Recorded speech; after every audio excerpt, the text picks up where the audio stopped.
할렐루야! 이 시간에는 요한계시록 20장 천년의 의미와 최후 심판이라는 주제를 가지고 함께 은혜를 나누도록 하겠습니다. 요한계시록 20장에서는 천년의 의미가 나타나는데, 이는 예수 그리스도의 부활 성천 후 마귀를 결박하는 것에서부터 시작하여 마지막 때 강림하시어 심판하시는 전 과정의 핵심 내용을 보여주는 그러한 의미입니다. 요한계시록 20장은 요한계시록 11장에 대한 상세한 내용이라고 볼 수 있습니다. 먼저 천년의 의미를 보면은 요한계시록 20장 1절부터 3절의 내용은 예수 그리스도의 부활 성천 후 미가엘과 그의 천사들이 하늘에서 사탄과 그의 무리를 쫓아낸 후의 사건입니다. 요한계시록 20장 1절 내용을 보면은 또 내가 보매 천사가 무저갱의 열쇠와 큰 쇠사슬을 그의 손에 가지고 하늘로부터 내려왔어.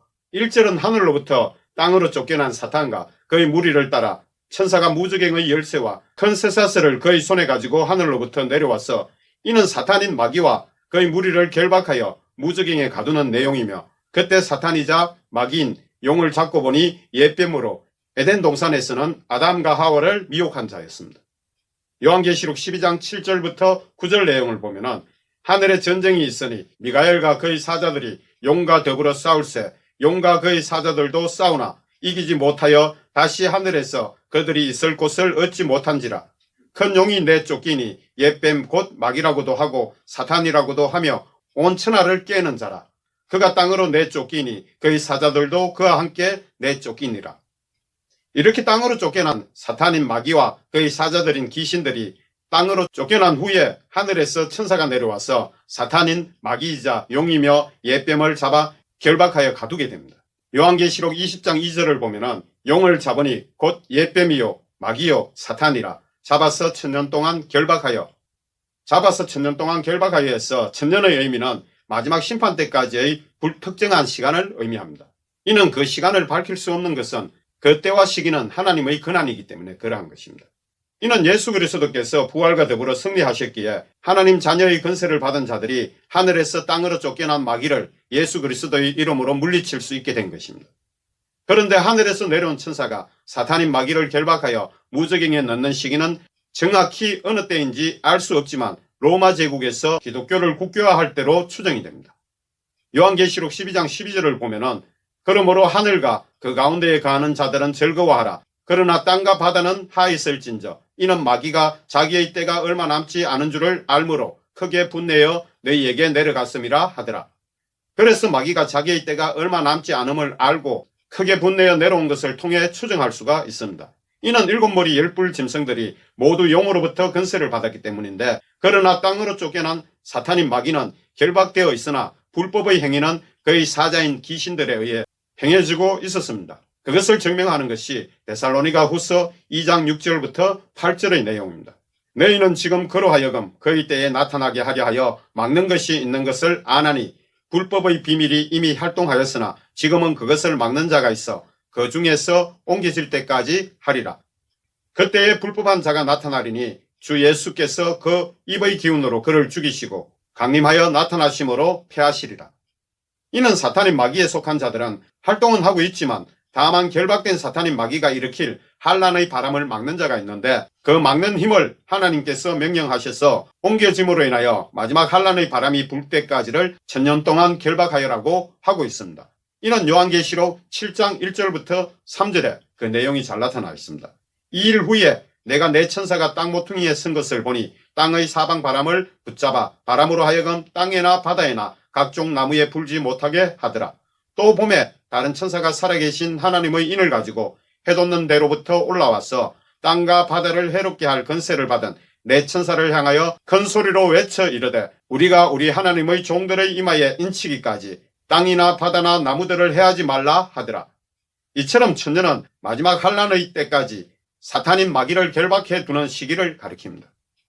이를 사도 요한은 천년으로 표현하고 있고, 그 구속과 결박의 도구는 무저갱의 열쇠와 큰 사슬이지만 실상은 예수 그리스도의 이름과 권세로 인함입니다. 이에 대해서는 예수 그리스도께서 십자가에서 돌아가시기 전에 이러한 권능을 70인의 제자들에게 주신 것입니다. 내가 너희에게 뱀과 정갈을 밟으며 원수의 모든 능력을 제어할 권능을 주었으니 너희를 해칠 자가 결코 없으리라.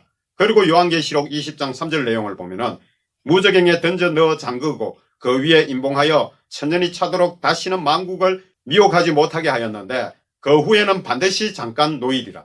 무저갱에 던져 넣어 잠그고 그 위에 임봉하여 이 사건에 대해서는 주전 750여 년 전 이사야 선지자를 통해 예언하게 하셨습니다.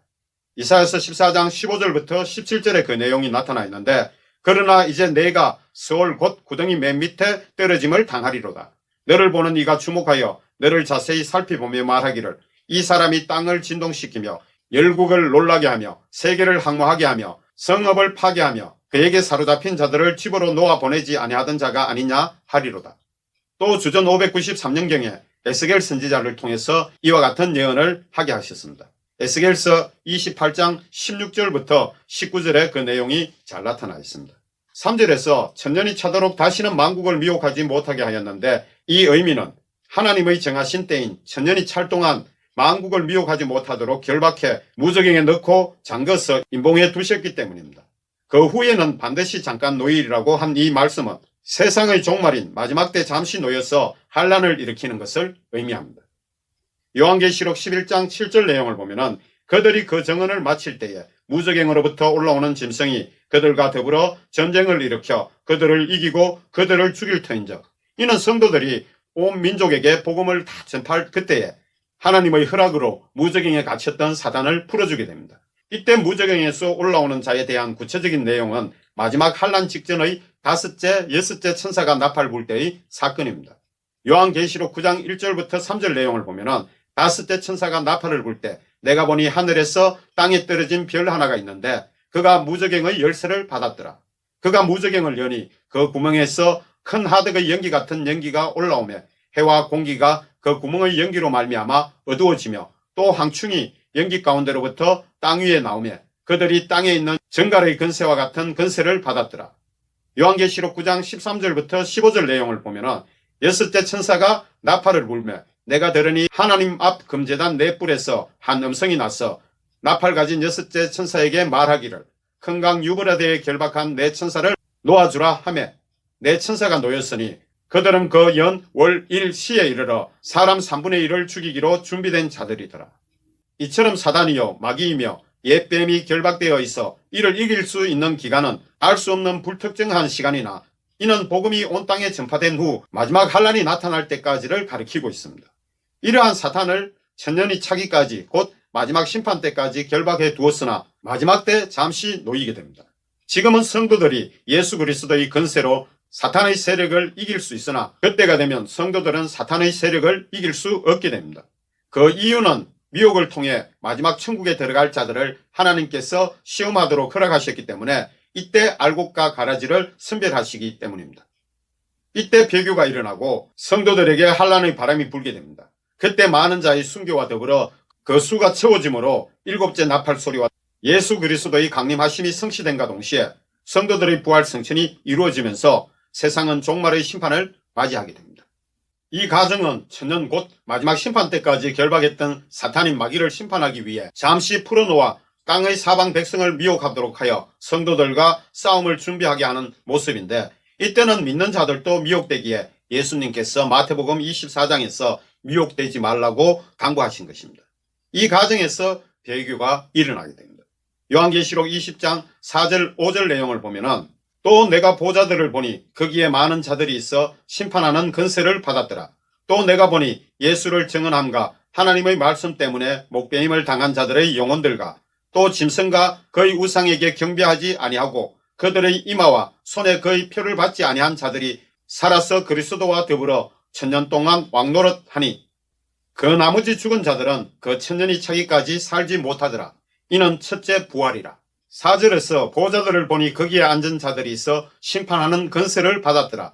이 내용은 이들의 정체는 예수를 증언한가 하나님 말씀 때문에 목배임을 당한 자들의 영혼들과 짐승과 그의 우상에 경배하지 아니하고 그들의 이마와 손에 표를 받지 아니한 자들이며 이 내용은 다 같은 의미로서 예수 그리스도를 통하여 구원받은 하나님의 모든 백성을 가리킵니다. 이들은 예수 그리스도를 증언하고 혹은 그로 인하여 목배임도 당하고 또 강요받는 우상 숭배를 하지 않는 것으로 인하여 그들의 이마와 손에 짐승의 표를 받지 않는 신실한 자들입니다. 즉 이 내용은 성도로서 과거에 이렇게 행한 자들과 현재에도 이를 행하는 모든 자에게 하늘에 각자의 보좌가 있음을 보여주신 그러한 내용입니다. 이는 마태복음 19장 28절 내용을 보면 예수께서 이르시되 내가 진실로 너희에게 이르노니 세상이 새롭게 되어 인자가 자기 영광의 보좌에 앉을 때에 나를 따르는 너희도 12보좌에 앉아 이스라엘 12지파를 심판하리라. 요한계시록 3장 21절 내용을 보면 이기는 그에게는 내가 내 보좌에 함께 앉게 하여 주기를 내가 이기고 아버지 보좌에 함께 앉은 것과 같이 하리라. 또 이들은 첫째 사망인 육신이 죽은 후에는 다섯째 인을 떼실 때에 계시하신 대로 하나님 보좌 앞 제단 아래서 안식하던 자들입니다. 이는 육체는 죽었을지언정 영으로는 살아서 심 곧 하나님 보좌 앞 제단 아래서 안식을 누리며 또 예비된 보좌가 있어서 땅에 있는 자들을 심판할 근세를 가지고 있음을 알 수가 있습니다. 이러한 이들이 살아서 그리스도와 더불어 천년 동안 왕노릇하니 이 의미는 5절에서 첫째 부활이라고 하고 있습니다. 그 이유를 보면은 이들은 이미 땅에 살 동안 예수 그리스도를 통하여 회개와 제사함의 용서를 통해 하나님의 자녀된 증거로 성령으로 인치심을 받은 신실한 자들로서 이 과정을 통하여 이들의 영혼은 이미 소생된 것입니다. 그래서 이를 거듭남이라고 하거나 혹은 첫째 부활이라고 하고 있습니다. 그리고 둘째 부활은 마지막 날 마지막 나팔소리와 함께 육체의 부활과 더불어 신령한 몸인 천사와 동등한 몸을 가진 완전한 영적 존재로서의 부활을 가리킵니다. 그리고 첫째 사망은 육체가 죽는 것을 첫째 사망이라 하며 둘째 사망은 영혼이 죽는 것으로 불못에 던져지는 것을 말합니다. 이는 고린도전서 15장 47절에 잘 나타나 있습니다. 첫 사람은 땅에서 났으니 흙에 속한 자이거니와 둘째 사람은 하늘에서 나셨느니라 함과 같이 첫째 사람은 땅에서 난 육체요 둘째 사람은 하늘에서 난 영혼을 의미합니다. 4절에서 이러한 자들이 살아서 그리스도와 더불어 천년 동안 왕노릇하니 이 말씀은 세상의 종말이 올 때까지 이러한 자들 곧 성도들은 예수 그리스도와 함께 세상을 다스려 나감을 의미하며 그 기간을 천년이라고 표현했는데 이는 사도행전 1장 7절에서 이르시되 때와 시기는 아버지께서 자기의 권한에 두셨으니 너희가 알 바가 아니요. 또 마태복음 24장 36절을 보면은 그러나 그 날과 그때는 아무도 모르나니 하늘의 천사들도 아들도 모르고 오직 아버지만 아시느니라 한과 같이 그때를 정확히 우리는 모르기 때문입니다. 요한계시록에서의 천년의 의미는 세상의 마지막 심판 때까지의 기간으로 표현했습니다. 5절에서는 그 나머지 죽은 자들은 그 천년이 차기까지 살지 못하더라. 가로 안의 이 내용은 보충 설명을 하는 내용인데 4절의 예수 그리스도로 인하여 성령으로 인치심을 받은 신실한 자들 외에는 모두 믿지 않는 자들을 가리킵니다. 그들에게는 천년이 차기까지 곧 마지막 심판 때까지 부활이 없음을 설명하고 있습니다. 여기서 첫째 부활이라고 하면 4절의 내용처럼 거듭남으로 영혼이 소생된 모든 자에게 첫째 부활이 임한 것입니다. 이는 성도들에게 적용되는 내용입니다. 요한계시록 20장 6절 내용을 보면은 이 첫째 부활에 참여하는 자들은 복이 있고 거룩하도다. 둘째 사망이 그들을 다스리는 권세가 없고 도리어 그들이 하나님과 그리스도의 제사장이 되어 천년 동안 그리스도와 더불어 왕노릇하리라. 이 첫째 부활에 참여하는 자들은 복이 있고 거룩하도다 라고 한 그 이유는 둘째 사망이 그들을 다스리는 권세가 없고 도리어 그들이 하나님과 그리스도의 제사장이 되어 천년 동안 그리스도와 더불어 왕노릇을 하리라 함과 같이 하나님의 자녀로 인치심을 받은 모든 자는 둘째 사망인 불못에 들어가는 일이 없고 오히려 이 땅에 사는 동안 하나님과 그리스도와 함께 왕노릇하게 되는 것을 가리키는 내용입니다. 두 번째 천년 후의 사건으로 먼저 마지막 심판에 대해서 알아보면 요한계시록 20장 7절부터 10절의 내용입니다. 먼저 요한계시록 7절 8절 내용을 보면 천년이 참에 사탄이 그 옥에서 놓여 나와서 땅의 사방 백성 곧 곡과 마곡을 미혹하고 모아 싸움을 붙이리니 그 수가 바다의 모래와 같으리라. 7절에서 천년이 참에 사탄이 그 옥에서 놓여 이는 천년은 곧 하나님의 마지막 심판의 때가 이르러 사탄인 마귀가 잠시 지옥에서 풀려 나오게 되는 것으로 다섯째, 여섯째 나팔 불 때의 일입니다. 그 목적은 이를 통해 세상을 심판하시고 성도들에 대해서는 알곡과 가라지를 구분하는 시험의 때입니다. 이는 에스겔서 38장 8절의 내용인 여러 날 후 곧 말년의 의미와 같은 의미인데 즉 이스라엘의 복음이 다시 들어가 예수 그리스도를 메시아로 받아들임으로 다시 회복되어 그 후인 하나님께서 정하신 한 시점을 가리킵니다. 이는 요한계시록 11장 7절에 잘 나타나 있는데 그들이 그 정언을 마칠 때에 무저갱으로부터 올라오는 짐승이 그들과 더불어 전쟁을 일으켜 그들을 이기고 그들을 죽일 터인즉 이처럼 복음이 온 땅에 전파된 후에 하나님께서 환난을 허락하셔가지고 마귀가 무저갱에서 올라오므로 세상 사람들과 성도들을 죽이므로 성도들은 이때 알곡과 가라지로 신앙이 구분이 됩니다. 그리고 8절에서 나와서 땅의 사방 백성 곧 곡과 마곡을 미혹하고 모아 싸움을 붙이리니 이는 옥에서 나온 사탄이자 마귀인 용의 권세를 받은 짐승이 땅의 사방 백성인 곡과 마곡을 미혹하고 모아서 하나님의 백성들과 싸움을 하게 되는데 그 수가 바다의 모래와 같으리라고 함과 같은 것입니다. 요한계시록 9장 16절 내용을 보면은 마병들의 수는 2만만이니 내가 그들의 수를 들었노라. 이는 사도 요한이 요한계시록 9장에서 여섯째 천사가 나팔 불 때 그 내용을 들은 것으로서 사탄이자 마귀에 속한 2만만의 수에서 세상의 곡과 마곡을 미혹하여 모아짐으로 그 수가 더해지는 수입니다. 이러한 곡과 마곡에 대해서는 에스겔서 38장 39장에 잘 나타나 있습니다. 에스겔서에 따르면 곡은 회복한 이스라엘 백성을 침략하기 위하여 북쪽 지방인 마곡에서 오는 로스와 메섹과 두발의 왕을 가리킵니다. 그러나 이것은 시편 2편에서 하나님과 메시아를 대적하는 열방의 세력들로 나타납니다. 시편과 마찬가지로 마곡은 에스겔서와 같이 어떤 특정한 왕이나 지역을 의미하기보다는 사탄이자 마귀인 용의 권세를 받은 짐승의 유혹에 넘어가 하나님의 백성을 대적하기 위하여 일어난 세상 모든 사람을 가리키며 곡은 이들을 이끄는 우두머리를 뜻함을 알 수가 있습니다. 그러므로 곡은 옥에서 나온 사탄이자 마귀인 용의 권세를 받고 그의 지배를 받는 세상 왕을 가리킵니다. 헬라 원어에는 곡과 마곡 앞에 하나의 간사가 붙어 있는데 하나의 나라를 가리킵니다. 즉 곡과 마곡은 사탄의 유혹을 받아 하나님 백성을 마지막으로 공격하기 위한 연합한 자들을 의미합니다.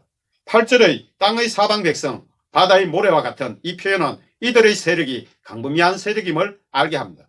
이 초기의 싸움은 성도들의 패배로 나타나게 됩니다. 그 내용이 요한계시록 20장 9절 10절의 내용입니다. 요한계시록 20장 9절 10절 내용을 보면은 그들이 지면에 널리 퍼져 성도들의 진과 사랑하시는 성을 두르매 하늘에서 불이 내려와 그들을 태워버리고 또 그들을 미혹하는 마귀가 불과 유황못에 던져지리니 거기는 그 짐승과 거짓 선지자도 있어 세세토록 밤낮 괴로움을 받으리라.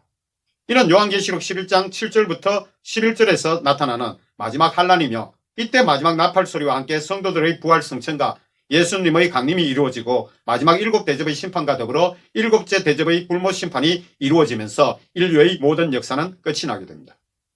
9절에서는 무저갱에서 나온 사탄이 미혹한 곡과 마곡이 지면에 널리 퍼져 성도들의 진과 사랑하시는 성을 두루매에서 진에 해당하는 헬라어 바렘블레는 군사용어로서 군대의 진영 안이나 강야 생활을 하던 이스라엘 진영을 의미합니다. 성도들의 진과 사랑하시는 성을 두르다는 것은 하나님 백성들의 삶과 신앙 공간을 둘러서 진을 쳐 포위함으로 신앙생활에 압박을 가하는 것으로 곧 핍박을 뜻합니다. 하늘에서 불이 내려와 그들을 태워버리고 사탄이 곡과 마곡을 통해 성도들을 핍박하자 마지막 7대접의 심판으로 곡과 마곡을 불로 심판하는 것을 가리킵니다. 10절에서 그들을 미혹하는 마귀가 불과 유황못에 던져지니 이는 곡과 마곡을 미혹하는 마귀가 하나님의 심판으로 인하여 하늘에서 내려지는 불로 인하여 불에 타게 되는 것을 의미하는데 또 거기는 그 짐승과 거짓 선지자도 있어 세세토록 밤낮 괴로움을 받으리라. 곧 마귀의 조종을 받고 곡과 마곡의 우두머리 역할을 하던 짐승도 그에 따라 세상 사람들을 미혹하던 거짓 선지자도 산채로 불못에 함께 들어가게 됩니다. 그리고 두 번째로 흰 보좌 앞에서의 심판을 보면은 요한계시록 20장 11절부터 15절의 내용입니다. 먼저 요한계시록 20장 11절 내용을 보면은 또 내가 크고 흰 보좌와 그 위에 앉으신 이를 보니 땅과 하늘이 그 앞에서 피하여 간데 없더라. 크고 흰 보좌와 그 위에 앉으신 이를 보니 이 내용은 또다시 사도 요한에게 영적인 눈이 열려 환상으로 하나님의 보좌를 보게 된 것입니다. 이는 요한계시록 4장에서와 에스겔서 1장의 모습입니다. 요한계시록 4장 2절 3절 내용을 보면 내가 곧 성령에 감동되었더니 보라 하늘에 보좌를 베풀었고 그 보좌 위에 앉으신 이가 있는데 앉으신 이의 모양이 백옥과 홍보석 같고 또 무지개가 있어 보좌에 둘렸는데 그 모양은 녹보석 같더라. 에스겔서 1장 26절부터 28절의 내용을 보면 그 머리 위에 있는 궁창 위에 보좌의 형상이 있는데 그 모양이 남보석 같고 그 보좌의 형상 위에 한 형상이 있어 사람의 모양 같더라. 내가 보니 그 허리 위의 모양은 단새 같아서 그 속과 주위가 불 같고 내가 보니 그 허리 아래의 모양도 불 같아서 사방으로 강체가 나며 그 사방 강체의 모양은 비오는 날 구름에 있는 무지개 같으니 이는 여호와의 영광의 형상의 모양이라. 내가 보고 엎드려 말씀하시는 이의 음성을 들으니라. 땅과 하늘이 그 앞에서 피하여 간 데 없더라. 이것은 완전한 영적인 세계인 천국이 임한 것 때문입니다. 그러므로 이는 하나님 나라가 공중에 임함으로 인하여 세상은 온데간데 없는 모습입니다. 또 하나님은 외적으로도 엄청 크신 분이십니다. 요한계시록 20장 12절 내용을 보면은 또 내가 보니 죽은 자들이 큰 자나 작은 자나 그 보좌 앞에 서 있는데 책들이 펴 있고 또 다른 책이 펴져 있으니 곧 생명책이라. 죽은 자들이 자기 행위를 따라 책들에 기록된 대로 심판을 받으니 또 내가 보니 죽은 자들이 큰 자나 작은 자나 그 보좌 앞에 서 있는데 이 의미는 여기서 죽은 자들은 불못에 들어가게 될 자들로서 그 이름이 생명책에 기록되지 못한 자들을 가리킵니다. 이는 요한계시록 15장을 볼 때 믿음 안에서 먼저 죽어 하나님 제단 아래서 안식하던 자들은 실존하는 하나님 나라인 천국이 이 땅의 공중에 임했을 때 이미 부활한 상태입니다. 그러므로 이는 6절에서 이 첫째 부활에 참여하는 자들은 복이 있고 거룩하도다. 둘째 사망이 그들을 다스리는 권세가 없고 한과 같이 12절의 하나님의 보좌 앞에 서 있는 자들은 둘째 사망의 심판을 받기 위해 서 있는 자들인 것입니다. 또 책들이 펴 있고 또 다른 책이 펴져 있으니 여기서 책들은 행위를 기록한 여러 권의 책이기에 복수로 번역되었고 다른 책은 한 권으로 된 책이므로 단수로 번역되었는데 이는 생명책을 가리킵니다. 그러므로 영이 죽은 자들이 그 행위대로 심판받기 위해 서 있는 장면입니다. 요한계시록 20장 13절 내용을 보면은 바다가 그 가운데에서 죽은 자들을 내주고 또 사망과 음부도 그 가운데에서 죽은 자들을 내주매 이는 심판을 받기 위해 바다 곧 세상이 마지막 심판 때까지 살아있는 자들과 세상 가운데서 하나님을 믿지 않고 먼저 죽은 자들을 가리키는 사망과 그들을 가두어 둔 음부 곧 지옥에 있는 모든 자들도 함께 하나님의 심판대 앞에 서게 하신 모습입니다. 요한계시록 20장 14절 15절 내용을 보면은 사망과 음부도 불못에 던져지니 이것은 둘째 사망 곧 불못이라. 누구든지 생명책에 기록되지 못한 자는 불못에 던져지더라. 14절에서 15절은 하나님을 믿지 않고 먼저 죽은 자들을 가리키는 사망과 그들을 가두어둔 음부 곧 지옥에 있는 모든 자들도 함께 둘째 사망인 영원한 불못에 던져지게 되는 장면을 사도 요한이 본대로 계시한 내용입니다. 이로써 요한계시록 20장의 내용을 모두 마치겠습니다. 할렐루야.